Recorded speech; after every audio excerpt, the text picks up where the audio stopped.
Norite išsiųsti siuntinį dokumentus, prekes ar krovinį į Rusiją iš Lietuvos, bet pašto tarnybos atsisako? Taip, 2025 metais DHL FedEx UPS jau nebedirba su Rusija. Pradedate ieškoti sprendimo ir visur tas pats ne. O iš tikrųjų tai reikia vieno dalyko – siuntimo paslaugos, kuri tiesiog veikia. Kurjeris atvažiavo. Pasiėmė. Pristatė. Viskas.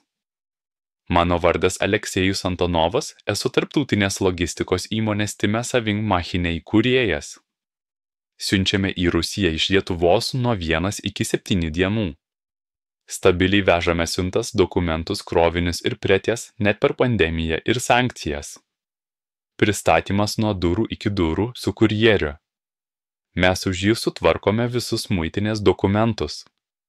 Jums bus paskirtas asmeninis vadybininkas, net jei esate fizinis asmuo. Iš Lietuvos į Rusiją galite siųsti dokumentus, siuntinius, užsakymus iš L parduotuvių, įrangą, pavyzdžius, įvairias prekes, paveikslus ar skulptūras, krovinį iki 200 kg ar net visą konteinerį. Taip pat organizuojame tarptautinius persikraustymus.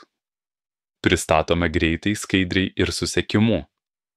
Reikia pagalbos siunčiant iš Lietuvos į Rusiją. Parašykite mums per WhatsApp, Telegram arba apsilankykite svetainėje timesavingmachine.com, per 15 minučių pasiūlysime geriausią maršrutą.